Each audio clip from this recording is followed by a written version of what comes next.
Good morning बच्चों।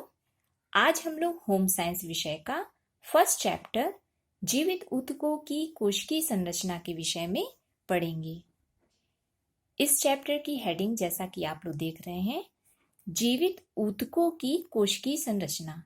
मतलब हमें इस चैप्टर में ऊतक के विषय में मेन फोकस करना है कि ऊतक क्या है, ऊतक किसे कहते हैं, ऊतक का क्या प्रकार है, ऊतक का क्या महत्व है या ऊतक के क्या कार्य हैं।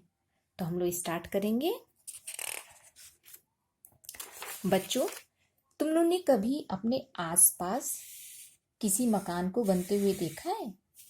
जब मिस्त्री किसी मकान या भवन का निर्माण करते हैं तो वो यूज करते हैं छोटी छोटी ईंटें, बालू, सीमेंट, ये आपस में मिलकर भवन की दीवारें बनाते हैं और इससे भवन का निर्माण संभव होता है। या हम कह सकते हैं एक छोटी ईंट इस भवन के निर्माण की इकाई है। इकाई मतलब इस भवन का निर्माण इस ईंट से ही हुआ है। इसकी संरचनात्मक इकाई ये ईंट है। ठीक इसी तरह जो हमारा मानव शरीर है, यदि मानव शरीर की हम कल्पना करते हैं कि हमारा मानव शरीर, या जानने की कोशिश करते हैं कि हमारा मानव शरीर का निर्माण किस प्रकार से हुआ है, वो कौन कौन सी चीज़ें हैं जो इतना बड़ा, जब हम लोग छोटे थे हम लोग की साइज़ छोटी थी, हम लोग छोटे छोटे थे। जैसे जैसे व्यक्ति बड़ा होता है वैसे वैसे उसकी लंबाई में वृद्धि होती है। तुम्हारे घर में कोई छोटा बच्चा होगा, वो कुछ साल बाद उसकी लंबाई में वृद्धि, उसके वजन में वृद्धि, हर में वृद्धि होती है। तो मानव शरीर का ये जो मानव शरीर है, इसका निर्माण भी छोटी छोटी असंख्य सूक्ष्म कोशिकाओं से मिलकर होता है। ये कोशिका, इसको बोले कोशिका से मिलकर मानव शरीर का निर्माण होता है। ये कोशिका वो सभी कार्य करती है जो एक जीवित व्यक्ति करता है, या जीवित होने का प्रमाण ये कोशिका देती है। सभी कार्य मतलब कोशिका वृद्धि करती है, कोशिका में श्वसन होता है, कोशिका पाचन करती है, कोशिका में अवशोषण की क्रिया होती है, उत्सर्जन होता है, कोशिका में गति होती है, कोशिका में उत्तेजनशीलता पाई जाती है,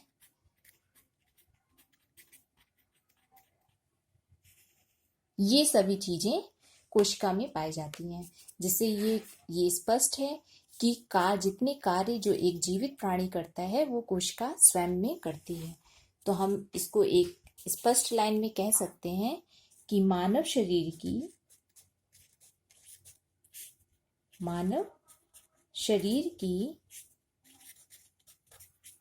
संरचनात्मक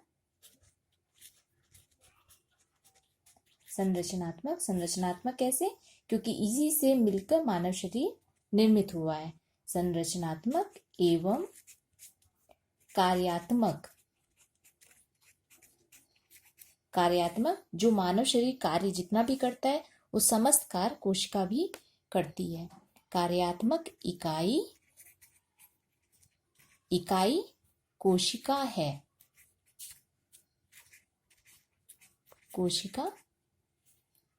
है। मानव शरीर की संरचनात्मक एवं कार्यात्मक इकाई कोशिका है।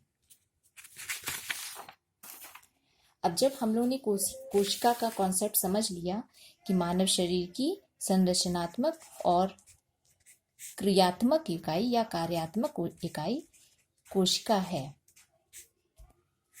मानव शरीर की शुरुआत कोशिका से हुई है, लेकिन क्या कोशिका एक पूरे मानव शरीर को बना सकती है? कोशिका प्रत्यक्ष रूप से मानव शरीर को नहीं बनाती। ये अंगों का निर्माण के लिए कुछ और व्यवस्था के दौरान ये होता है। समान रचना की जो कोशिकाएं होती हैं, जो देखने में समान होती हैं, वो आपस में जुड़ती हैं और जो समान रचना जो देखने में समान होती हैं और सामान्य कार्य भी करती हैं, ऐसी कोशिकाओं का समूह आपस में जुड़ता है और बनाता है ऊतक। ऊतक ऊतक वही है जो हमें अपने इस अध्याय में पढ़ना है। टिश्यू, ऊतक की ही कोशिकीय संरचना के बारे में हमें पढ़ना है। ये ऊतक क्या है? तो ऊतक कोशिकाओं का वह समूह है जो रचना में समान होती हैं और सामान्य कार्य करती हैं। कोशिकाओं के समूह को ऊतक कहते हैं। कैसी कोशिकाओं के समूह को? जो सामान्य रचना और सामान्य कार्य करती हैं। ये ऊतक, एक से अधिक ऊतक आपस में जब मिलते हैं तो बनाते हैं ऊतक तंत्र। ऊतक तंत्रों का निर्माण, आपस में जब ढेर सारे ऊतक मिलते हैं, ये एक ऊतक है, दूसरा ऊतक है, जब आपस में मिलते हैं तो बनाते हैं ऊतक तंत्र। ये बनाएंगे ऊतक तंत्र। ऊतक तंत्र आपस में मिलकर शरीर का वो भाग बनाते हैं जिसको हम लोग अंग कहते हैं। अंग या ऑर्गन, अंग कहते हैं। ये अंग होते क्या है? शरीर के वो भाग होते हैं जो अपने विशेष गुण और आकार से के कारण स्पष्ट होते हैं। इनका आकार स्पष्ट होता है, इनका गुण स्पष्ट होता है और ये विशिष्ट कार्य को संपादित करते हैं। विशिष्ट कार्य, अंगों के उदाहरण जैसे मानव की आंखें, मानव नेत्र, हमारी आंखें हैं, हृदय है, किडनी है, ये सारे अंग मानव शरीर में पाए जाते हैं। तो अंगों का निर्माण किससे हुआ? ऊतक तंत्र से। जब ढेर सारे अंग आपस में मिलते हैं तो बनाते हैं अंग तंत्र, क्योंकि शरीर को एक व्यवस्थित कार्य करना पड़ता है। या ये कहें कि जैसे अगर हम खाना खाते हैं, हमने खाना खाया, खाना खाने के बाद भोजन मुंह में गया, मुख में जाता है, मुख के बाद ये दांत, जीभ से होता हुआ ग्रसनी, ग्रसनी से होता हुआ भोजन भोजन नली में जाता है। भोजन नली के बाद भोजन जाएगा अमाशय में, अमाशय के बाद छोटी आंत में, छोटी आंत के बाद बड़ी आंत में, बड़ी आंत के बाद जो अवशिष्ट पदार्थ होता है वो मलाशय से निकाल दिया जाता है। तो ये एक सिंपल, जब हम लोग कोई भी खाना खाते हैं तो इतने ढेर सारे अंग खाने को आगे बढ़ाने में काम करते हैं। मतलब कि मुख, दांत, जीभ, ग्रसनी, भोजन नली, अमाशय, छोटी आंत, बड़ी आंत, मलाशय, ये सारे अंग हैं। ये अंग मिलकर अंग तंत्र बना रहे हैं। इसी को ही बोलते हैं पाचन तंत्र। पाचन तंत्र। इसके अलावा शरीर में बहुत सारे तंत्र पाए जाते हैं। पाचन तंत्र, श्वसन तंत्र, उत्सर्जन तंत्र,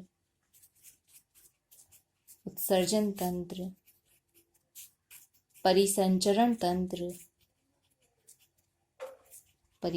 तंत्र, बहुत ढेर सारे तंत्र मानव शरीर में पाए जाते हैं जो मानव शरीर की रचना करते हैं।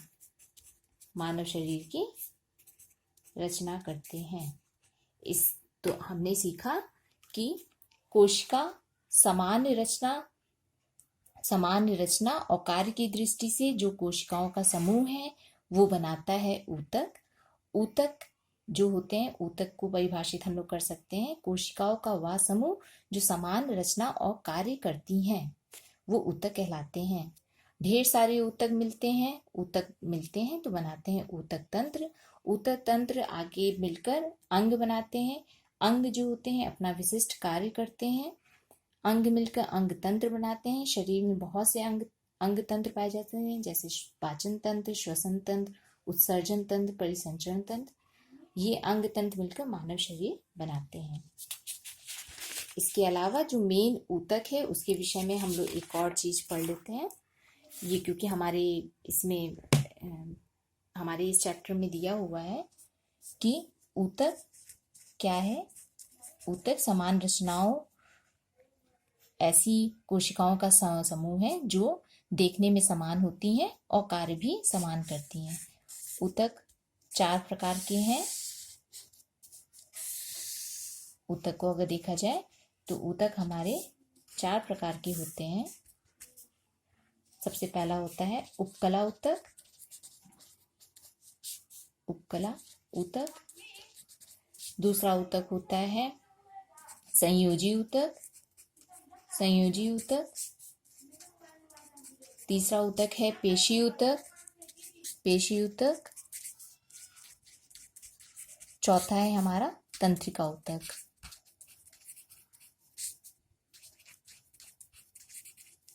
उपकला ऊतक शरीर के बाहरी आवरण में पाया जाता है या शरीर के अंगों के भीतरी आवरण को बनाता है। संयोजी ऊतक ये शरीर में अधिक मात्रा में पाया जाता है।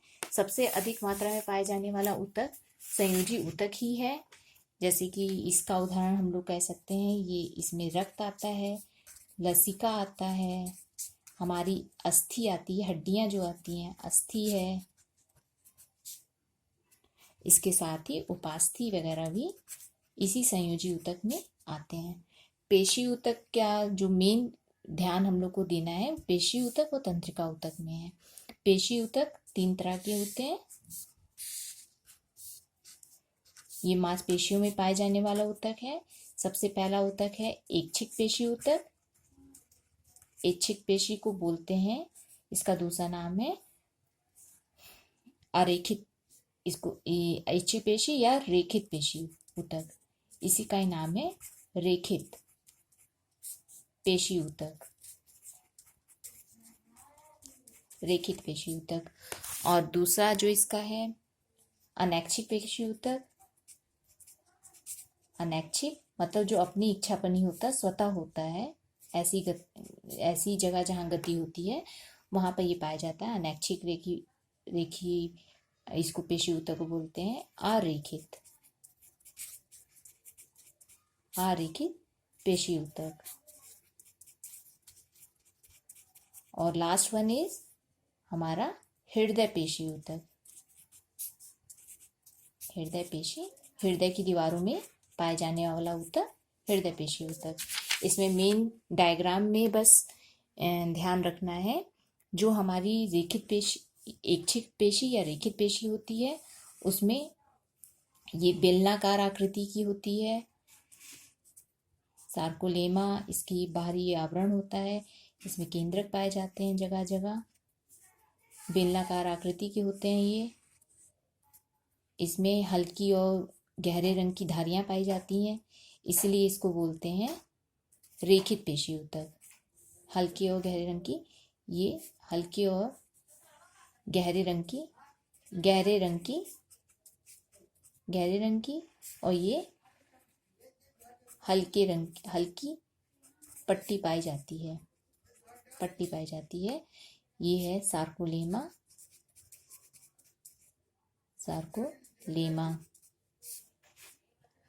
ये इसको बोला जाता है ऐच्छिक। ये है ऐच्छिक पेशी। उसी तरह अनैच्छिक पेशी लंबी लंबी शाखित पेशियां होती हैं। इसमें कोई विभाजन नहीं होता है, इसमें कोई भी धारियां नहीं पाई जाती हैं और ये स्वतः ऐसे स्थान में पाई जाती हैं जहाँ पे स्वतः गतियां होती हैं। हृदय की दीवारों में पाई जाने वाली पेशियां हैं।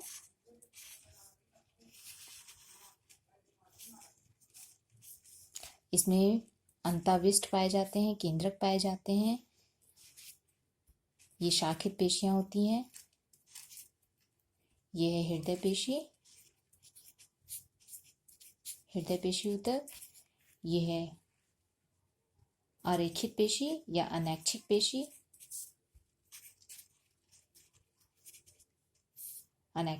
ये ऐच्छिक पेशी, हृदय पेशी। मेन फोकस हम लोग को इसी इसी पेशी ऊतक में करना है। पेशी ऊतक किसे कहते हैं?